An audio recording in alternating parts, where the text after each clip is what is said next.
Two West Midlands potential police predators, have pleaded not guilty to 2 counts of misconduct in public office. Now that's 2 counts each, not between them. At trial this week, held at Birmingham Crown Court, 55-year-old Stephen Waters of Winster Green in Newhall and 46-year-old Anthony Ritchie of East Meadway, Tile Cross, face allegations that they not only had an inappropriate interaction with separate women, but also shared one between them. Waters is said to have pressured 2 domestic violence victims into giving him oral sex during call-outs to their homes.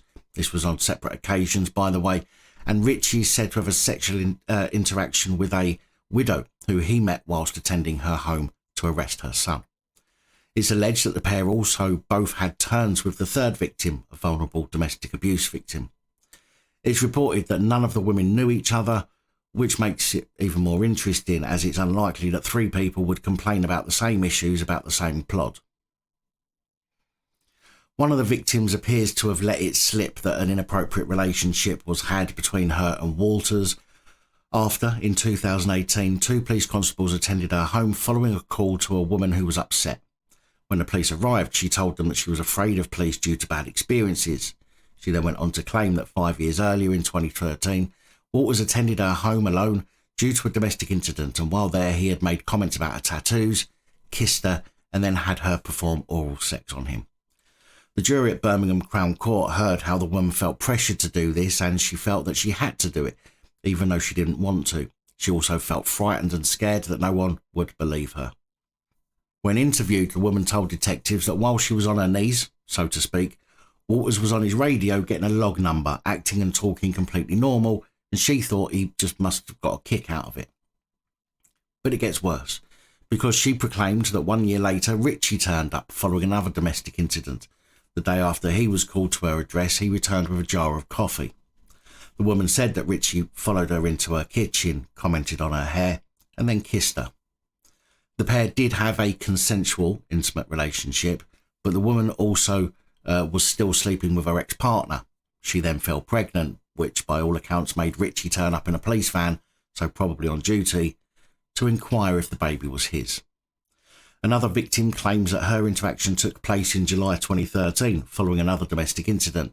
She said that 2 police constables turned up to her address. One of those constables was Stephen Waters, who allegedly took her to the bathroom and got her to blow him off. She claimed that Waters acted like a bit of a predator and that he took the piss out of her vulnerability.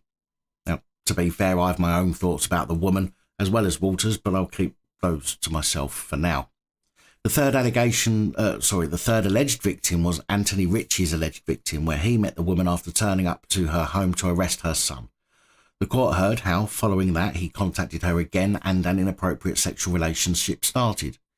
During that relationship, he contacted her by telephone whilst on duty, visited her home address while on duty, had sex with her while on duty, and asked her to lie to a superior officer about how the relationship started. When interviewed, he said he had been in a loving, normal relationship with her, having met her purely by chance in a pub. Ritchie is also said to have had a Tinder profile which claimed he was police whilst he was suspended, which the woman said made her wonder if he was a predator trying to prey on vulnerable women. But to be fair, it could just be that he didn't change his profile from when he wasn't suspended. And also being suspended doesn't make you not a copper. So although I'm not sticking up for anyone, there is a valid excuse for that. And if that all wasn't enough, it turns out that Stephen Waters had already been to prison for 2 sexual assaults on 2 different women in 2015, just 2 years after these alleged offences. It's not looking good, is it, Stevie? In relation to the current allegations, Waters has accepted his presence on both occasions, but he claims that no sexual activity took place, making the argument that one of the complainants had simply made it up for financial gain. Ritchie, however, accepts one of the inappropriate relationships, which he says would merit gross misconduct, but argues that it doesn't meet the criteria of misconduct in public office. And the second relationship, he claimed, and still claims, that he met the woman in a pub and not on the job. The trial will continue next week, and I will see what happens and let you know.